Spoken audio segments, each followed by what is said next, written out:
Eu quero conversar com você sobre os lamentos da alma. Preste atenção. A alma tem lamentos. Eu vou recorrer ao profeta Isaías, ao profeta Palaciano, ao profeta que é considerado o profeta evangélico do Antigo Testamento. Aquele homem que retrata a realidade histórica do seu tempo, dos capítulos 1 a 39, dos capítulos 40 ao 66, ele apresenta uma mensagem de consolação para o povo. Ele está fazendo uma radiografia da sociedade do seu tempo. Ele está fotografando a sociedade do seu tempo. E o que ele vê, e o que ele testemunha, o que ele percebe, produz lamentos na alma. E eu quero então aqui levantar 7 lamentos destacados pelo profeta Isaías, que estão ainda hoje pulsando, latejando na sociedade contemporânea.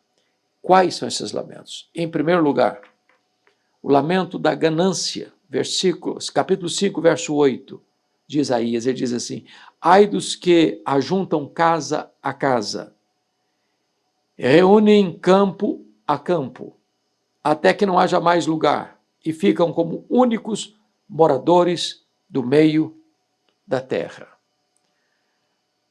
Isaías está aqui trazendo um ai de lamento, e esse ai é o ai de dor. É o ai de uma mãe que chora o luto do filho único. Ele está lamentando aquelas pessoas gananciosas, que não se contentam apenas em prosperarem, mas que almejam e buscam sofregamente reunir, ajuntar o pouco que é do outro. Ele não tem prazer em ver o outro prosperar. Ele não se alegra quando o outro vai bem. Aliás, ele tem interesse em que o outro entre em crise para que ele possa comprar o que é do outro por um preço menor. E junta casa a casa, campo a campo. E se assenta como o único Senhor no meio da terra. Tudo é meu, tudo é para mim. Eu sou dono de tudo. A Bíblia não proíbe e nem é pecado você prosperar e você se enriquecer e você crescer e você expandir os seus bens e crescer o seu recurso financeiro e comprar propriedades ou casas ou fazendas ou apartamentos ou carros ou isso ou aquilo. A Bíblia diz que riquezas e glórias vêm de Deus. A Bíblia diz que é Deus quem fortalece as nossas mãos para adquirirmos riquezas. Riquezas e glórias vêm das mãos de Deus. Porém, o que Isaías está aqui destacando é a avareza, é a ganância, é a sede de ter tudo, de ter mais, a ponto de tudo estar sob o seu controle, domínio. Essa é uma realidade que você encontra hoje no Brasil, no mundo afora. Empresários que não se contentam apenas em serem grandes empresários, eles querem ser os únicos no monopólio do controle daquele setor. Aí mata os concorrentes. Aí destrói o pequeno. Ninguém consegue florescer debaixo da sombra dessas pessoas, porque elas dominam o mercado, elas controlam tudo, elas que determinam o preço, o valor de tudo, que elas são os únicos senhores da terra. A Bíblia diz, ai desses. Podem estar nadando no dinheiro. Podem estar multiplicando as suas riquezas. Mas há um ai de dor para essas pessoas gananciosas que querem tudo e não se contentam em ver o outro bem. Querem o pouco que o outro tem para que sejam elas donas de tudo. Isso é pecado. E Deus está trazendo um ai sobre essas pessoas. Vamos ao segundo lamento. Isaías 5, verso de número 11, está escrito assim: Ai dos que se levantam pela manhã e seguem a bebedice, e continuam até alta noite, até que o vinho os esquenta. Agora o problema é a bebedeira. Ai dos bêbados, dos borrachos, dos que se reúnem para beber. Já não trabalham mais, já não produzem mais, já não têm projetos de vida mais. Já mergulharam a família no copo da bebida. Agora a bebedeira é um propósito maior, que supera todos os outros sublimes propósitos da vida, de ter uma vida decente, disciplinada, de ter uma família amorosa, unida, coesa. Estas pessoas que se levantam pela manhã, não é no final do dia, não é no happy hour, não, já de manhã, já se tornaram escravas, dependentes, adictas do vício, do alcoolismo. E hoje nós poderíamos acrescentar, além do alcoolismo, drogas pesadíssimas, a maconha, a cocaína, o crack. Pessoas que se tornaram escravas do vício, dependentes do vício.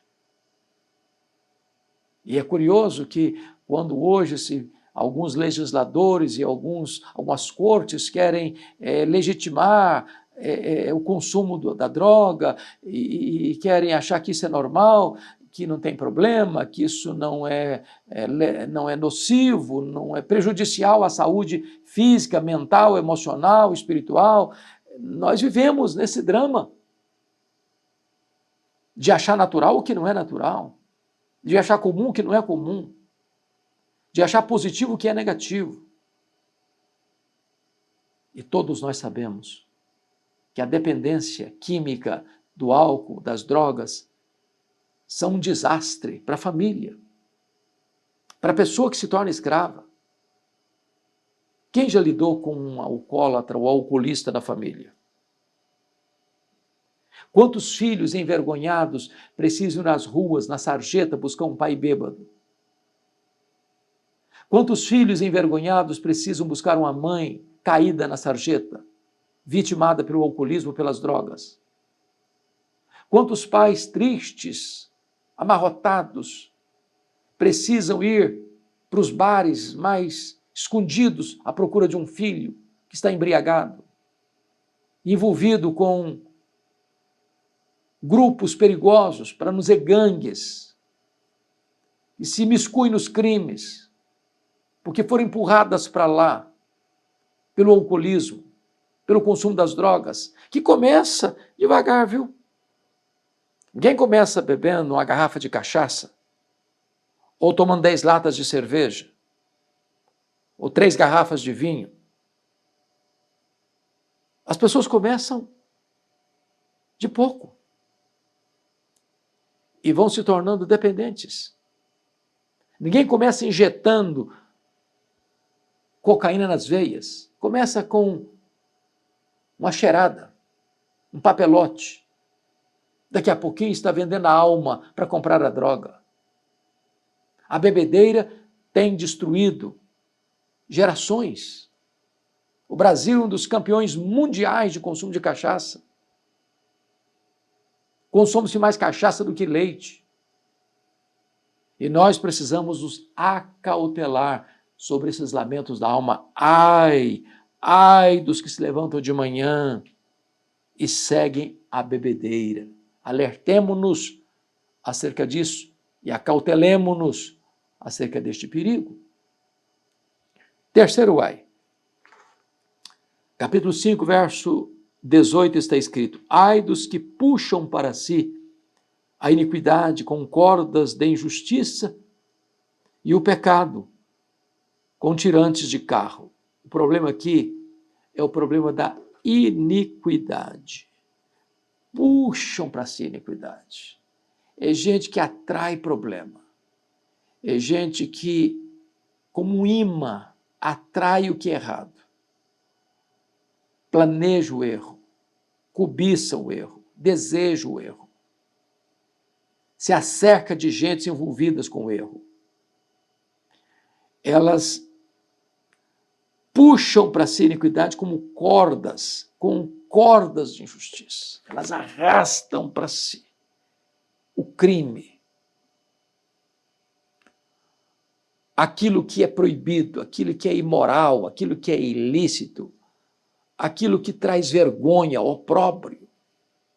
E eu não estou falando só de coisas assim vergonhosas, como os vícios mais devastadores, não. Gente bem internada, roupa de grife, gravata de seda, sapatos bem engraxados, colarinho branco. Gente que está aí nas tribunas, fazendo belos discursos, beneméritos da sociedade, mas nos bastidores, arrastando para si iniquidade com cordas, se envolvendo em todo tipo de ilicitudes, propinas, corrupção, inocentando culpados, culpando inocentes, roubando a alma da nação, esvaziando o povo de esperança, trazendo toda a sorte de maldade para elas mesmas, trazendo a iniquidade, arrastando a iniquidade como cordas. Talvez escapem das leis humanas, das mãos da justiça humana, mas não escaparão da justiça divina. Essa iniquidade que elas arrastam para dentro do coração e que concebem no coração a maldade, a violência, a prática do mal em todos os setores da vida, pode ficar escondido, pode ficar oculto, pode nunca vir à tona. Porém, tudo isso está registrado nos anais do tribunal de Deus, diante do reto juiz. A não ser que haja arrependimento sincero, essas pessoas terão que prestar contas. E então o profeta Isaías diz: ai desses que estão maquinando a iniquidade, promovendo a iniquidade, gestando a iniquidade, dando à luz a iniquidade e, através da iniquidade, arruinando a si e aos outros. Há um quarto ai que Isaías menciona. Está aí no capítulo 5, versículo 20. Ai dos que ao mal chamam bem e ao bem mal, que fazem da escuridade luz e da luz escuridade, e põem o amargo por doce e o doce por amargo. Aqui o problema é da inversão de valores. Se eu pudesse resumir a sociedade brasileira, mundial, e colocar em letras garrafais, estampado nos periódicos, nos jornais, ou ser a manchete principal do jornal mais visto no Brasil, eu colocaria esse versículo. Inversão de valores. O que está acontecendo hoje não é apenas tolerância ao erro, ao mal.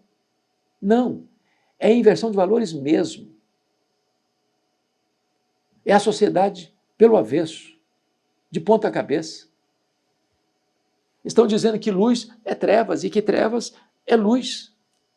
Estão dizendo que o amargo é doce e que o doce é amargo. Aplaude-se o vício, escarnece-se da virtude. Promove a injustiça, escarnece da justiça. Inocente o culpado, culpa o inocente. É a sociedade que perdeu o rumo, que não tem mais vergonha. Comete-se os pecados mais escandalosos à luz do dia, sob os aplausos dos incentivadores, como se esta prática fosse uma virtude digna de ser elogiada, com os maiores encômios. É uma sociedade pelo avesso. E a palavra de Deus diz, ai desses que estão embarcados nesta canoa furada, no mar da vida, da inversão dos valores. Mas, há aqui um quinto ai. Versículo 21. Isaías 5, 21. Ai dos que são sábios aos seus próprios olhos e prudentes em seu próprio conceito. O problema aqui agora é o problema da soberba, nariz empinado, olhos altivos, palavras soberbas, arrogantes. É aquela pessoa que se acha melhor do que é, se julga mais importante, mais inteligente, mais esperta, mais culta, mais sábia, mais rica, mais bonita. São as pessoas que acendem sobre si mesmas todos os holofotes da fama, que buscam as luzes da ribalta, que querem os primeiros lugares, que requerem ser notadas, prestigiadas, homenageadas, destacadas, condecoradas. A Bíblia diz, ai desses fariseus hipócritas que ficam tocando trombetas acerca das virtudes que não possuem, que julgam os outros, esse não é bom, aquele não presta, aquele outro também não vale nada, mas eu sou o padrão da justiça, da honestidade, da honra, quando na verdade estão desprovidas dessas virtudes. Ai dos que são sábios aos seus próprios olhos e prudentes em seu próprio conceito. Quem não diz? Há um ditado popular que diz que lata vazia é que faz barulho. Quem não fica fazendo propaganda que é. Eu, que fui criado na região rural, não posso me esquecer de um fato muito interessante. Se você pega, por exemplo, uma roça de milho para colher, naquela colheita bem artesanal, a espiga boa, granada, ela se dobra. Agora, o restolho, que só tem palha e sabugo, nunca se dobra, fica empinadinha. Sempre empinadinho o restolho. Se você encontrar uma pessoa muito empinadinha demais, soberba demais, altiva demais, arrogante demais, que se julga sábia demais, prudente demais, pode ter certeza, é restolho. Só tem palha, só tem sabugo. Quem bate palma para si mesmo é um tolo consumado. E a Bíblia diz, ai desse, ai desse. Em penúltimo lugar, quinto lamento, ou aliás, o sexto lamento da alma, versículo 22. Ai dos que são heróis para beber vinho e valentes para misturar bebida forte. Aqui é o problema da fanfarronice. A pessoa não só está rendida à bebida, ao álcool, à bebedeira, ele arrasta um papo enorme. Ele se acha o herói, o galã, o gigante, o onipotente, porque ele é capaz de beber mais do que os outros. Ele bebe vinho e ele mistura bebida forte e não tomba, e não cai, e não dorme. Eu tomo todas, continuo firme, continuo de pé, continuo guerreiro, continuo valente, continuo corajoso. Fanfarronice. E veja você que ele é fanfarrão naquilo que devia ser uma vergonha para ele. Se render à bebedeira. Há quanta gente que se orgulha de seus vícios, de seus pecados, de suas mazelas, daquilo que deveria ter vergonha. Isso levou Rui Barbosa a profetizar que chegaria um tempo em que as pessoas teriam vergonha de serem honestas. É isso. Tem gente que tem orgulho do seu erro, das suas mazelas, dos seus crimes. dos seus desmandos, das suas loucuras, da sua arrogância. Mas, em último lugar, em sétimo lugar, eu quero chamar a sua atenção para esse ponto, porque nesses 6 primeiros lamentos, Isaías, o profeta, está olhando para fora.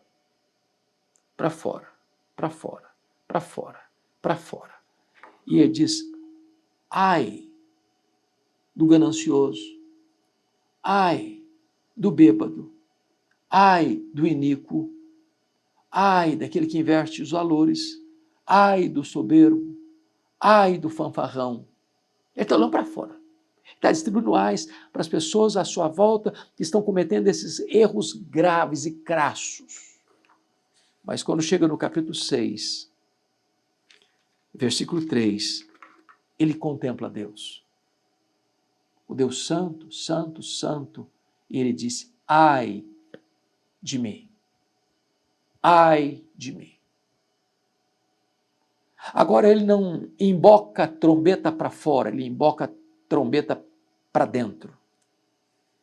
E percebe que ele não é tão melhor dos que estão à sua volta. Diz, ai de mim, eu estou perdido. Porque eu sou um homem de lábios impuros e habito no meio de um povo de impuros lábios, e os meus olhos viram o Senhor dos exércitos. Se você tiver uma contemplação da santidade de Deus, você terá uma noção da profundidade do seu pecado. Você verá o pecado de todo mundo e não verá o seu, a não ser que você veja a santidade de Deus. Quando você é confrontado com a santidade de Deus, você vê sim o pecado dos outros, mas você olha para você e diz, meu Deus, ai de mim, eu estou perdido, porque eu sou igual aos outros. Eu sou um homem de lábios impuros, mas eu habito também no meio de um povo de impuros lábios. Quem contempla a santidade de Deus, contempla a pecaminosidade humana. Mas quando você reconhece o seu pecado e confessa o seu pecado, você também pode receber o perdão de Deus. Porque ele vê um anjo tirando uma brasa do altar, tocando os seus lábios e diz, esta brasa tocou os teus lábios, agora estão perdoados os teus pecados. Perdoada a tua iniquidade. E este homem então agora pode ser perdoado, redimido, restaurado por Deus, para então ouvir de Deus um grande clamor, uma grande convocação. E essa convocação está no versículo 8, nesses termos. Depois disto, eu ouvi a voz do Senhor que dizia, a quem enviarei? E quem há de ir por nós? E ele respondeu, eis-me aqui, envia-me a mim. Em vez de você apenas lamentar os pecados à sua volta, você se coloca nas mãos de Deus para ser um instrumento de Deus a levar a esperança da salvação aos que jazem perdidos, aos que estão rendidos ao pecado. Que a experiência de Isaías seja um desafio para o seu coração. É tempo de contemplar a Deus. É tempo de enxergar o nosso próprio pecado.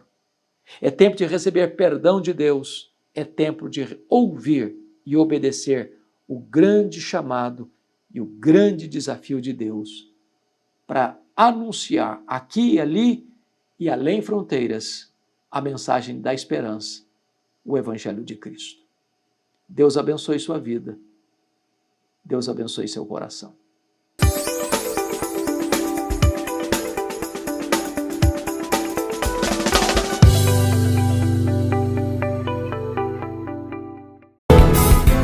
Palavra da Verdade, com Hernandes Dias Lopes.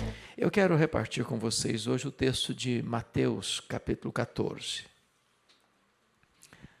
Mateus 14, versos 22 a 33. Peço que você, ao término da leitura, não feche a sua Bíblia, para você acompanhar comigo a exposição. Está escrito o seguinte: logo a seguir, compeliu Jesus os discípulos a embarcar e passar adiante dele para o outro lado, enquanto ele despedia as multidões. E despedidas as multidões, subiu a um monte a fim de orar sozinho. Em caindo a tarde, lá estava ele só. Entretanto, o barco já estava longe, a muitos estádios da terra, açoitado pelas ondas, porque o vento era contrário. Na quarta vigília da noite, foi Jesus ter com eles, andando por sobre o mar. E os discípulos, ao verem-no andando sobre as águas, ficaram aterrados e exclamaram: é um fantasma! E tomados de medo, gritaram. Mas Jesus imediatamente lhes disse: tende bom ânimo, sou eu, não temais. Respondendo-lhe Pedro, disse: se és tu, Senhor, manda-me ir ter contigo por sobre as águas. E ele disse: vem. E Pedro, descendo do barco, andou por sobre as águas e foi ter com Jesus. Reparando, porém, na força do vento, teve medo. E começando a submergir, gritou: salva-me, Senhor! E prontamente Jesus, estendendo a mão, tomou e lhe disse: homem de pequena fé, por que duvidaste? Subindo ambos para o barco, cessou o vento. E os que estavam no barco o adoraram, dizendo: verdadeiramente és filho de Deus. Amém. Bom, eu gostaria de fazer aqui 4 declarações que para mim são verdades absolutamente irrefutáveis. E a primeira declaração é que as tempestades da vida existem e são inevitáveis. Nenhum de nós aqui vive numa bolha, numa estufa. Nenhum de nós aqui tem imunidade especial.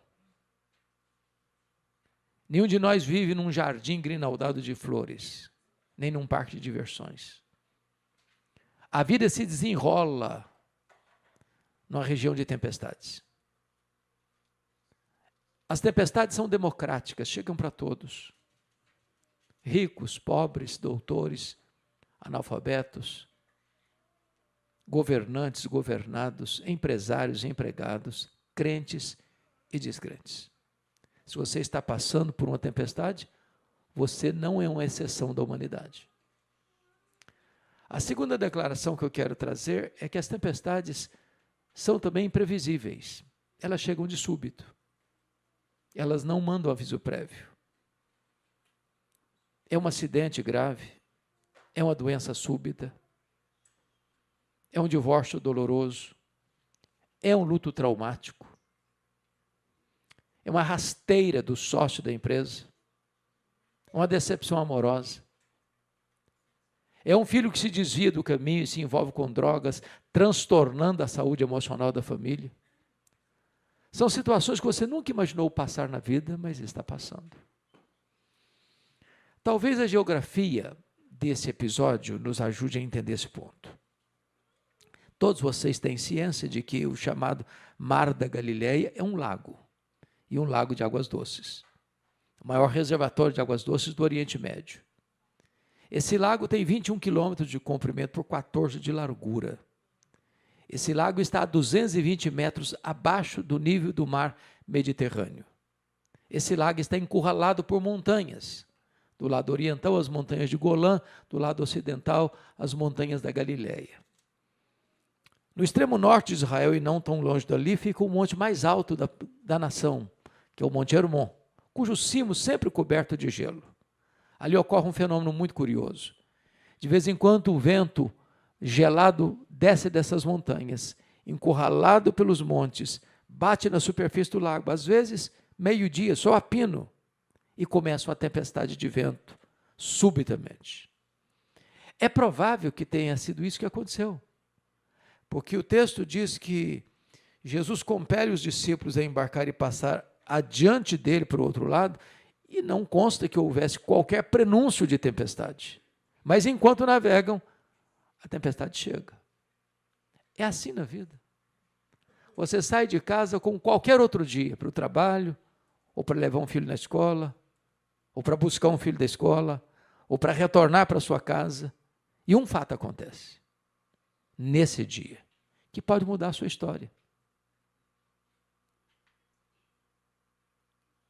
Subitamente. Você vai ao médico para um exame de rotina e descobre que está com uma doença complicada. Subitamente, um casamento de 15, 20 anos acaba. Subitamente chega um problema que você nunca imaginou enfrentar na vida, mas está enfrentando. A terceira declaração que eu quero fazer é que essas tempestades são também, muitas vezes, inadministráveis. Esses discípulos eram certamente homens que tinham familiaridade com essa geografia. 4 deles, pelo menos, eram pescadores. Ganhavam a vida trabalhando toda a noite nesse lago. Conheciam cada palmo desse lago. Já haviam passado, certamente, por outras situações semelhantes. Mas agora eles pensam que podem resolver o problema e não conseguem.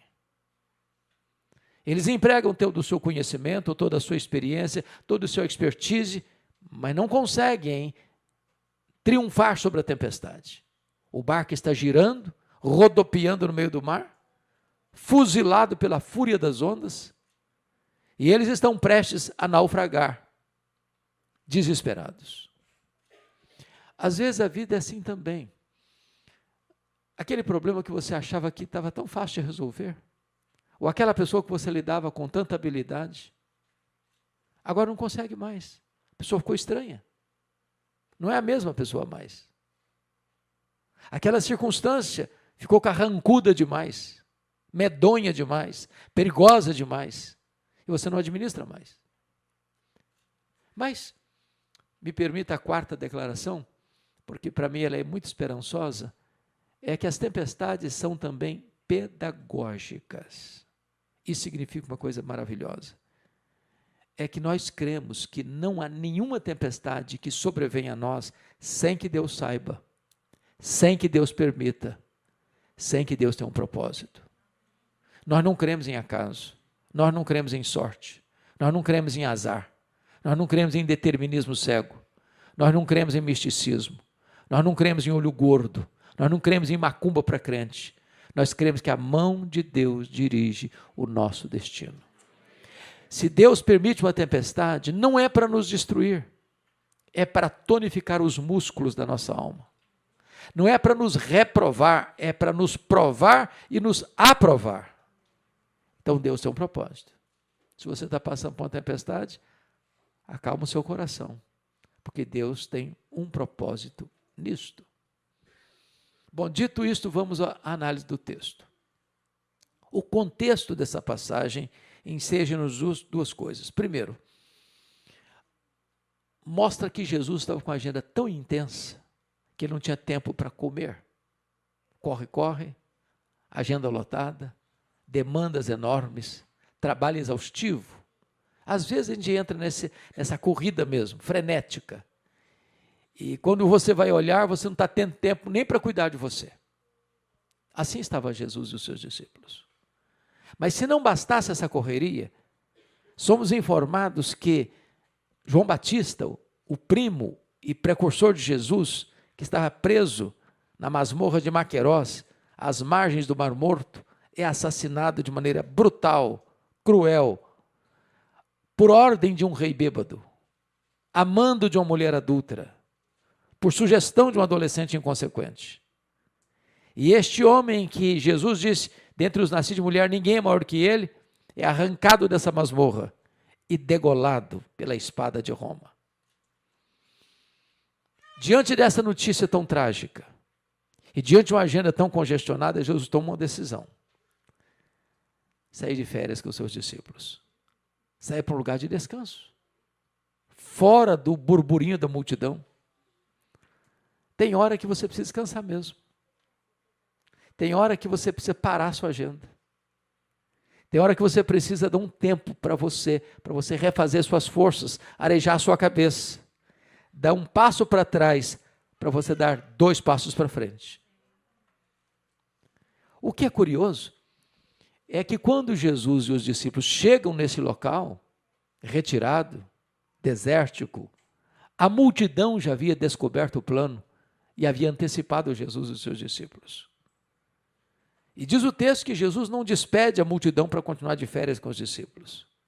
Jesus olha para essa multidão, compadece-se dela, como ovelhas que não têm pastor, e passa a cuidar da multidão, passa a alimentar a multidão. Mas depois que o milagre da multiplicação ocorre, a multidão toma uma decisão que foi muito perigosa,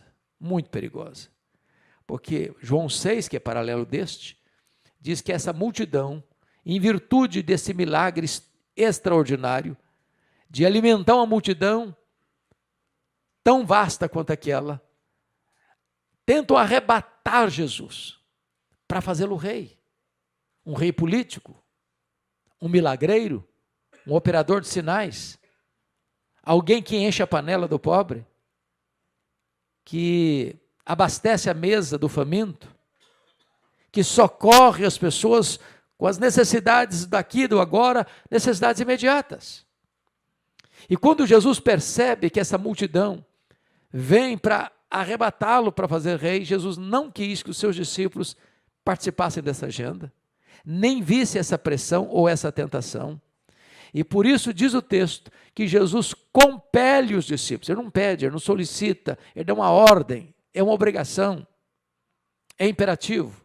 Compele os discípulos a entrar no barco e passar para o outro lado, enquanto ele, sozinho, ficou despedindo as multidões. Despedidas as multidões, diz Marcos 6, que é texto paralelo desse, que Jesus subiu sozinho para o monte. E de lá do monte, orando por eles, Jesus os viu em perigo. E então, na medida que eles estão avançando, atravessando o mar, e preste atenção que essa travessia era muito curta, porque eu estou falando da parte norte do lago. No máximo 1 hora de viagem, no máximo. Diz o texto aqui que Jesus os compele a embarcar, era dia certamente, a tempestade chega subitamente. E eu percebo que eles estão tentando resolver o problema, mas não conseguem. E diz o texto que já passava das 3 horas da madrugada, 4ª vigília da noite, e eles estão com o barco rodopiando ainda no meio do mar, com séria ameaça de um naufrágio.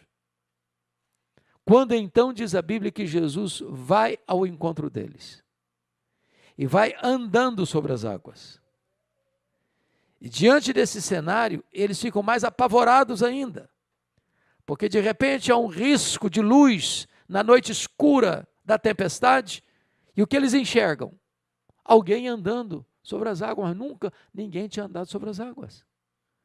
Então aquilo para eles não é um socorro, é uma ameaça.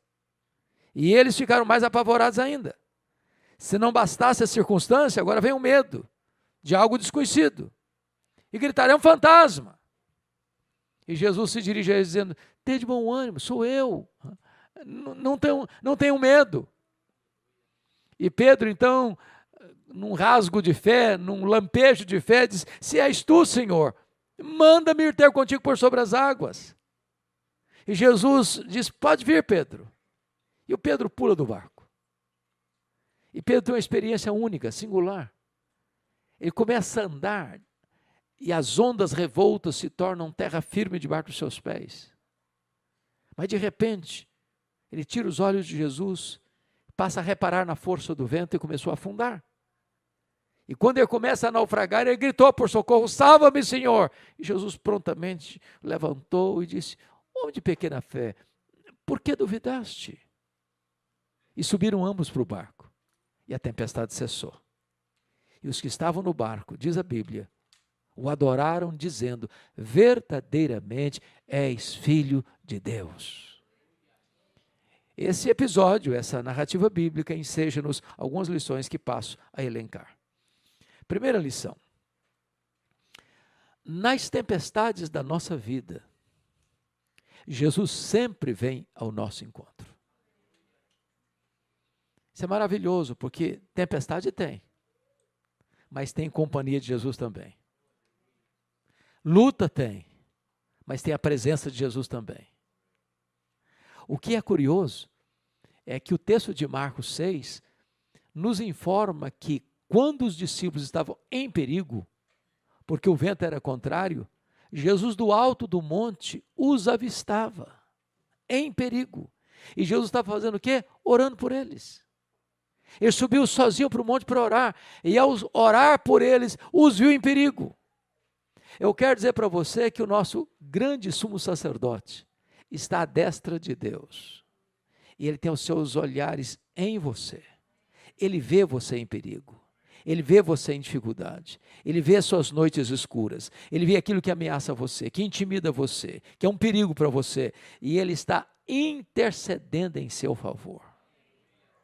Bom, eu não sei quantas vezes você já passou por tempestade, ou se você está passando por uma tempestade hoje.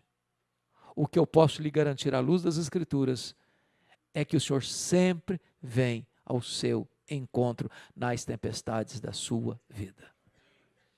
A segunda lição que eu quero olhar nesse texto é que Jesus Cristo vem ao seu encontro, ainda que na quarta vigília da noite.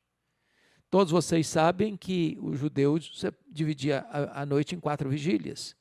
Das 6 da tarde às 9 da noite, a primeira vigília. Das 9 da noite à meia-noite, a segunda vigília. Da meia-noite às 3 da manhã, a terceira vigília. Das 3 da manhã às 6 da manhã, a quarta vigília. Diz os entendidos que a hora mais escura da noite não é a meia-noite, é exatamente esse período da madrugada que antecede ao amanhecer. Agora, se você parar para perceber a geografia do lago, eu estou falando que eles entraram de dia para esse lago, para navegar. Já são 3 horas da madrugada e eles estão no epicentro da crise. Às vezes você pode dizer, bom, mas pensa em 9 horas, de 6 da tarde a 3 da madrugada. Pode ser uma eternidade. Tem hora que a crise, 1 minuto é uma eternidade. É a ameaça do naufrágio. É a revelação da impotência humana. É o esforço maior e resultado nenhum. É quando você emprega tudo que você sabe, tudo que você tem, toda a sua experiência e não resolve o problema. E o que é curioso à luz da Bíblia é que nem sempre o Senhor vem na hora que você quer, ou na hora que você acha que precisa. Tem hora que o Senhor espera o último furo da correia, a última volta do ponteiro. Quando você diz, não tem mais jeito, acabou, não tem mais solução. Esse é um problema insanável, é um problema insolúvel. Não tem mais jeito, acabou. As forças acabaram, as estratégias acabaram, a experiência acabou, nada vai dar resultado. Parece que chegou a hora de você jogar a toalha, de você desistir mesmo. Agora o fim é a morte, não tem outra saída. Ele vem, ainda que na quarta vigília da noite. O Senhor às vezes espera o último momento, para que você compreenda que quando o homem não tem mais força, não tem mais estratégia, não tem mais esperança, Deus ainda pode agir sobrenaturalmente. Na verdade, ele nunca chega atrasado. Nunca chega atrasado. Porque eu fico imaginando que aqueles discípulos devem ter aguardado por demais a vinda de Jesus. Por que ele não vem? Por que ele nos empurrou para esta? Porque eles podiam estar reclamando, por que Jesus nos compeliu? Não foi ideia nossa.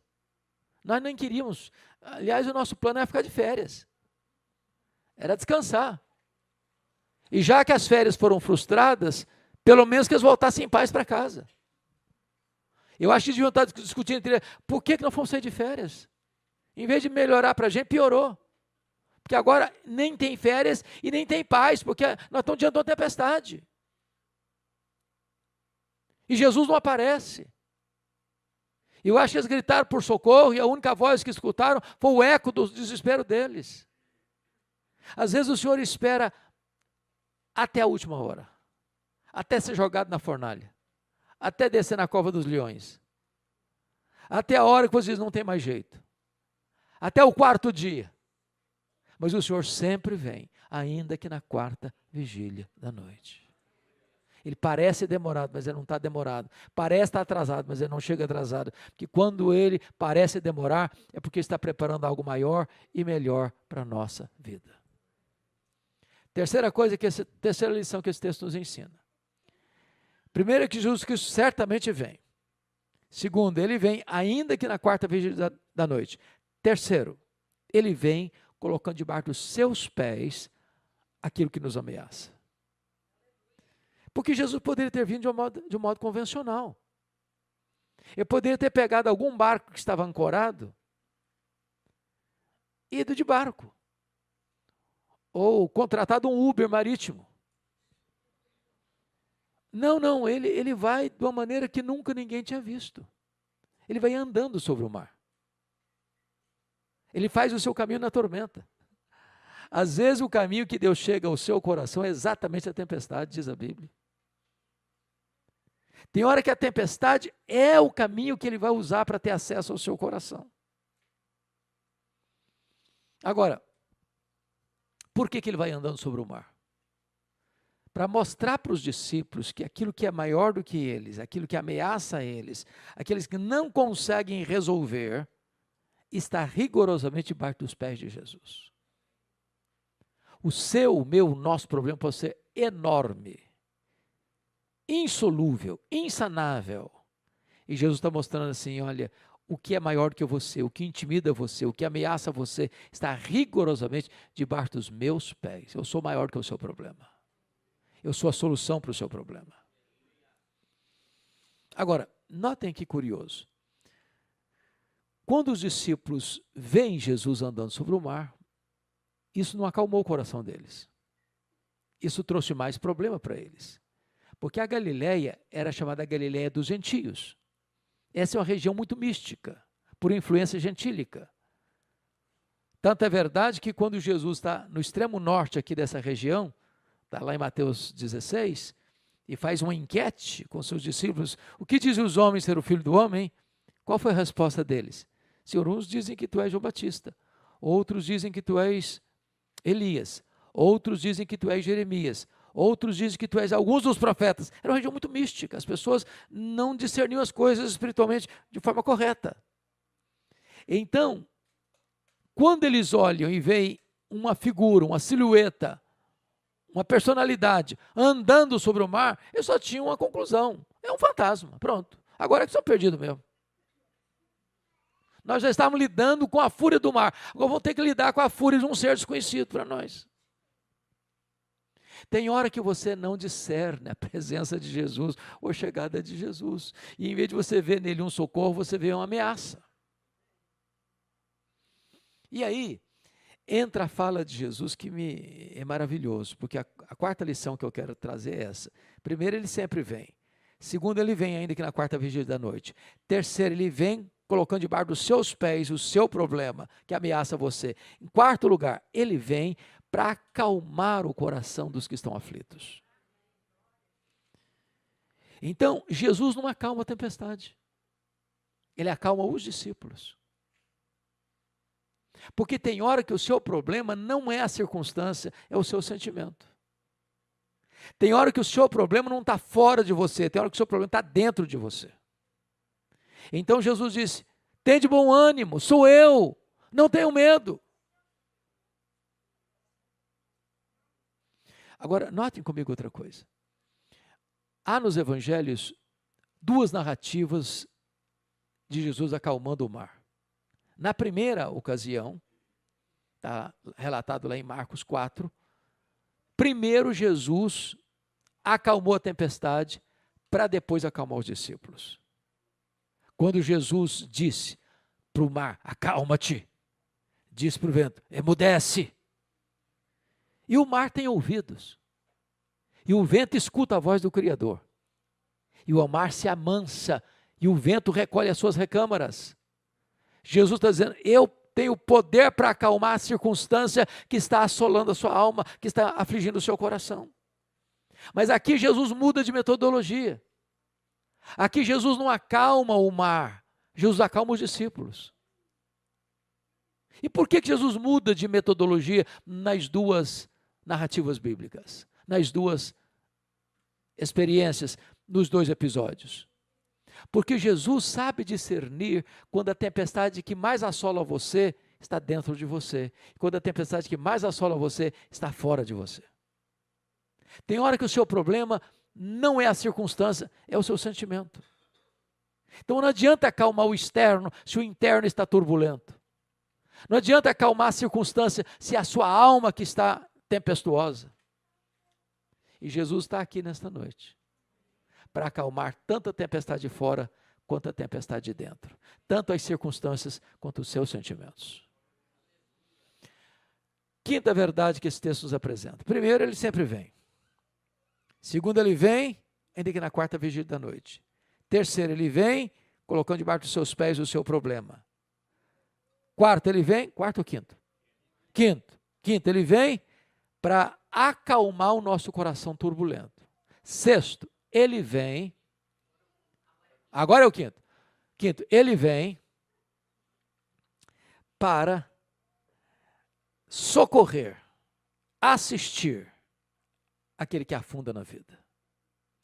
Eu acho incrível a ideia do Pedro, porque às vezes a gente critica o Pedro, mas o Pedro é aquele homem afobado mesmo, é um camarada que age para depois pensar, fala para depois refletir. Tem Pedro aqui hoje, não tem? Agora, perceba você que o único que teve coragem de pular do barco foi o Pedro. Se és tu, Senhor, manda-me ir ter contigo por sobre as águas. Ele nunca tinha andado sobre as águas. É fé. É confiança em Jesus. É fazer o inusitado, é apostar no impossível. É acreditar naquilo que nunca tinha acontecido na história humana. Um ser humano como você e eu andar em cima das águas. Agora, veja você que todos nós somos Pedro. Aliás, o sangue de Pedro corre em nossas veias. O coração de Pedro bate em nosso peito. O Pedro mora debaixo da nossa pele. Nós somos Pedro. Afoitos, corajosos, confiantes. Daqui a pouquinho a gente escorrega. Vai lá para baixo. Altos e baixos. Igual uma gangorra. E quando Pedro tira os olhos de Jesus, repara, porém, na força do vento, porque era uma tempestade. Era uma tempestade. Repara na força do vento. Naquele momento ele deu uma titubeada. Naquele momento ele não confia mais. O problema era grande demais para ele. A impotência dele era muito eloquente. Ele começa a afundar. Irmãos, que experiência incrível, porque às vezes é assim com a gente.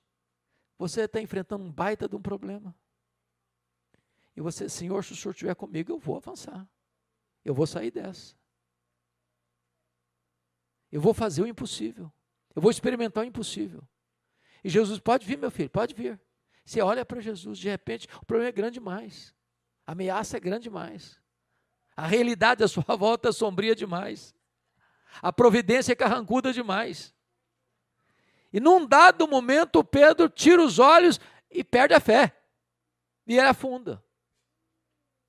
Afunda. Eu sei que você nunca afundou numa situação dessa, mas às vezes acontece, viu, gente?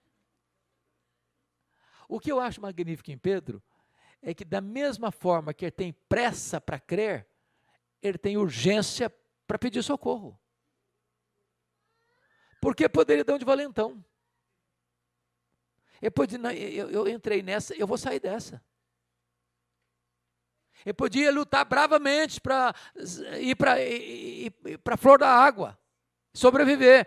Não, ele gritou por socorro. Ele clamou por Jesus, socorre-me. Eu quero encorajar você em nome de Jesus, na hora mais aguda da sua vida, mais difícil da sua jornada, você ter coragem e humildade de gritar, socorre-me, Senhor, socorre-me. Quantas vezes, nas horas mais sombrias da vida, nas noites mais escuras da alma, nos mares mais revoltos da nossa existência, é necessário gritar, socorre-me, Jesus, eu não dou conta, eu não consigo. Eu estava agora lá na casa do Alain e abri minha Bíblia e tinha um envelope verde. Eu percebi que eu não tinha lido o que estava dentro.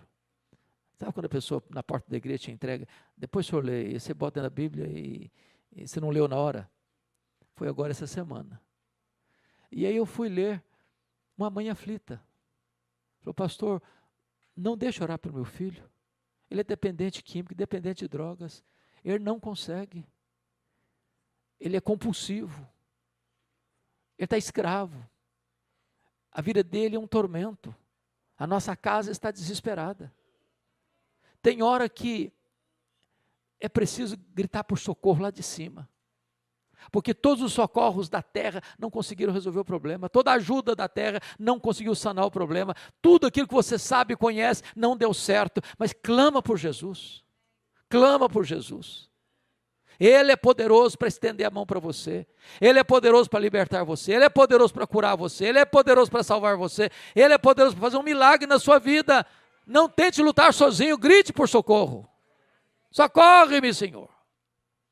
O que é maravilhoso é que Jesus prontamente fez isso.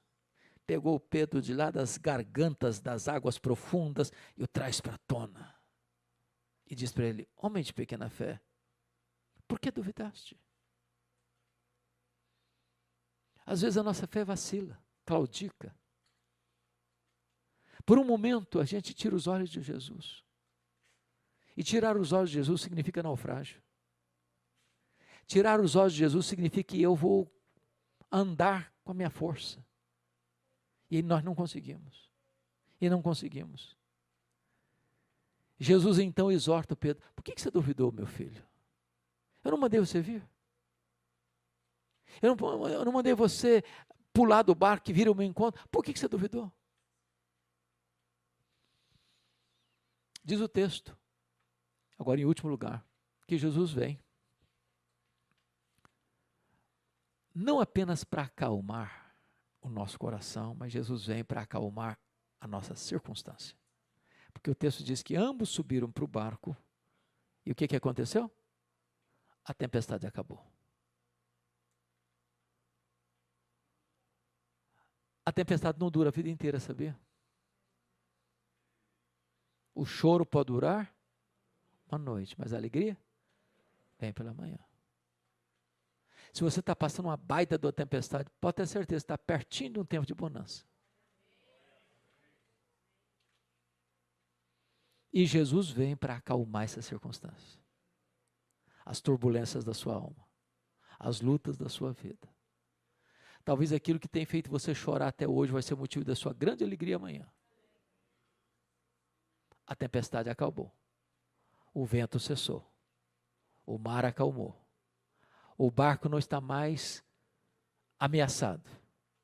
Agora todos estão em segurança. Bom, talvez você pergunte assim, por que Jesus, que nos ama, permite a gente passar por tempestade? Você já fez essa pergunta alguma vez? Quando você ama, pega a imagem de pai e mãe. Pai e mãe ama mais os filhos do que a si mesmos, não é verdade? A gente preferia sofrer um golpe do que ver uma filha sofrendo um golpe. E a Bíblia diz, se nós que somos maus, sabemos dar boas dádivas aos nossos filhos, quanto mais o Pai Celeste. O amor de Deus por nós é perfeito, é eterno, é incondicional. Não há nada que você possa fazer para Deus amar você mais, não há nada que você possa fazer para Deus amar você menos. Deus ama você com amor perfeito e eterno. Agora, se Deus ama você assim e ama, por que Ele permite você passar por tempestades na vida? Por que você tem que enfrentar uma providência carrancuda? Por que você tem que lidar com a doença? Por que você tem que lidar com o problema financeiro? Por que você tem que lidar com o abandono? Por que você tem que lidar com a infidelidade? Por que você tem que lidar com a traição? Como é que você tem que lidar com problemas que têm surgido por aí e atingem você de cheio? Por quê? Eu penso que o verso 33 responde essa pergunta.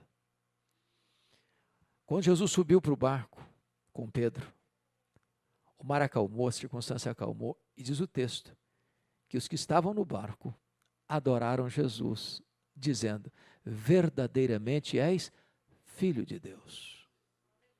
Irmãos, às vezes a tempestade tem o poder de curvar a nossa cerviz e dobrar os nossos joelhos. Nós aprendemos mais nos dias de tempestade que nos dias de bonança. Nós aprendemos mais na casa do luto que na casa da festa. Nós aprendemos mais em dias de doença do que em dias de saúde. As circunstâncias difíceis da vida têm o poder de abrir os nossos olhos espirituais, de revelar-nos profundezas que nós, de outra sorte, não aprenderíamos. Mas, em segundo lugar, Deus permite a tempestade para que nós tenhamos uma visão mais ampla, mais profunda e mais clara de quem, de fato, Ele é. Porque esses homens já conheciam Jesus. Esses homens já eram discípulos de Jesus. Esses homens já tinham visto milagres de Jesus. Esses homens já tinham ouvido testemunhos belíssimos acerca de Jesus. Esses homens verdadeiramente já sabiam quem de fato era Jesus. Mas agora eles têm um insight maior, uma revelação mais profunda, uma convicção mais inabalável. E eles dizem: verdadeiramente és Filho de Deus. O Senhor não quer que você tenha um conhecimento dele, apenas um conhecimento teórico. O Senhor quer que você tenha uma experiência real e profunda com Ele. Não basta você ler num livro. Não basta você ouvir um belo discurso, uma bela aula de escola dominical acerca de quem é Jesus. Isso é tão bom, isso é importante. Mas o Senhor quer que você tenha uma experiência com Ele, profunda com Ele. De você ter algo tão marcante, tão profundo na sua alma, que você possa exclamar como os discípulos: verdadeiramente, verdadeiramente és Filho de Deus. A minha oração nesta tarde, nesta noite, é que nas tempestades da vida você possa ter a plena convicção de que Jesus está no controle.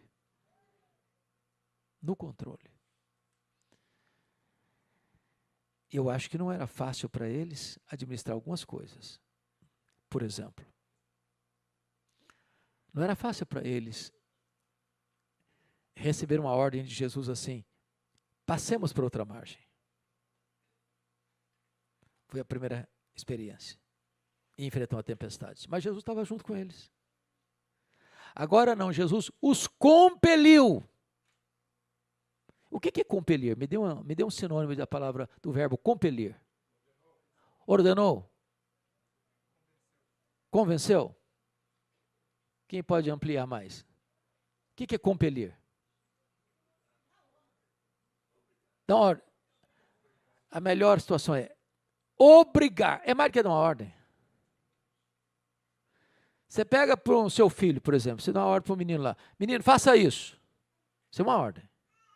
O que é compelir? Tem que fazer. Faça. Não questione, não duvide, não postergue. Faça agora. Isso é compelir.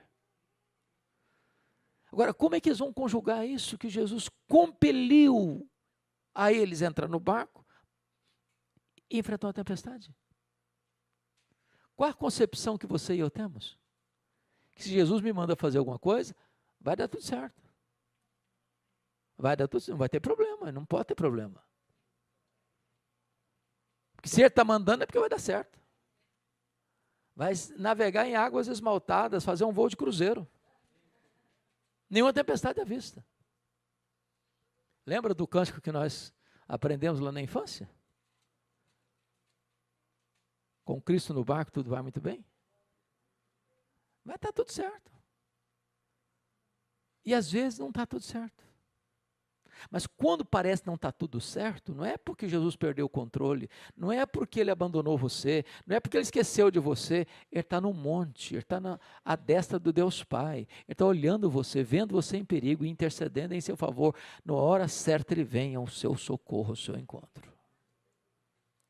Não era fácil para eles passar mais de 9 horas dentro de um barco, surrados por uma tempestade, e Jesus não chega. A demora de Deus parece difícil, muito difícil. Quem já orou aqui por uma causa há mais de 5 anos? Ou está orando por uma causa há mais de 5 anos? Tem hora que você pergunta para Deus, Deus, até quando, Senhor? Esse menino já nasceu orando. Você já perguntou para Deus assim, até quando, Senhor? Até quando? Às vezes você ora para a conversão de alguém da sua casa, o cara fica mais duro ainda. Mais rebelde. Você ora por cura e a doença se agrava. Então, preste atenção. Se está demorando chegar a providência, não é porque a providência não existe. É porque Deus ainda está preparando algo maior e melhor para fazer em você.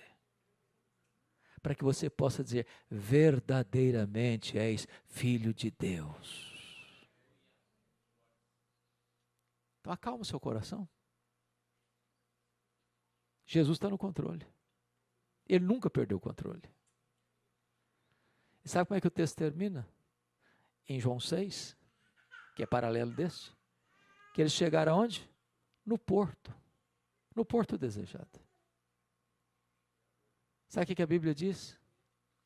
Nós vamos indo de força em força, de fé em fé, sendo transformados de glória em glória, e cada um de nós vai comparecer perante Deus em Sião. Aquele que começou boa obra em você vai completá-la até o dia de Cristo Jesus. Não é você que vai segurar na mão dele, porque a sua mão é muito fraca. Você pode abrir a mão. É ele quem segura você com a sua mão direita. Guia você com o seu conselho eterno e recebe você na glória. Você está seguro nas mãos do Todo-Poderoso Deus. Não há circunstância e não há sentimento tão complicado que Jesus não possa resolver, acalmar, e pode fazer isso agora, aqui, nesta noite, neste lugar. Curva sua fronte, por gentileza. Vamos orar. Rendemos-te graças, Senhor, porque nos congregamos aqui na tua casa para adorarmos o teu nome, para ouvirmos a tua voz. Tu conheces cada pessoa que entrou nesta casa nesta noite. Tu conheces cada pessoa que está agora conectada conosco pelas mídias sociais. Tu conheces o histórico de vida de cada pessoa. Tu sabes, meu Deus, as dores, as lágrimas, as lutas, as angústias, os temores, as ameaças que cada pessoa aqui tem enfrentado na vida. Tu sabes, Deus, que tantos têm perguntado, por que o Senhor não vem? Por que o Senhor não vem logo? Por que o Senhor não resolve esse problema? Por que o Senhor nos empurrou para o meio dessa tempestade? Por que estamos passando por isso? Por que o socorro não chega mais rápido? Ah, Senhor, em nome de Jesus, acalma o nosso coração. Aquieta a nossa alma. Vem ao nosso encontro, Senhor. Enxuga as nossas lágrimas. Terapeutiza a dor do nosso coração. Traz sobre nós o teu bálsamo. Cobre-nos com óleo fresco do teu Espírito. Tira, Senhor, as vestes de tristeza e cobre-nos com vestes de louvor. Tira as cinzas, meu Deus, do lamento e põe nos nossos lábios um cântico de louvor ao teu nome. Dá confiança ao teu povo, dá serenidade ao teu povo, para que entendamos que por mais longa ou por mais dramática que seja a tempestade, tu estás à destra de Deus Pai, olhando para nós, intercedendo por nós, estendendo a tua mão de socorro para nós. Que o teu povo saia daqui hoje consolado pela tua palavra, para que tenhamos uma experiência mais profunda contigo, um conhecimento mais empírico e mais prático de quem tu és, e que todos nós nos prostremos aos pés do Senhor Jesus, para adorá-lo, reconhecendo que verdadeiramente Ele é Filho de Deus. Te adoramos, te exaltamos e colocamos-nos ao teu dispor nesta noite. Em nome de Jesus. Amém.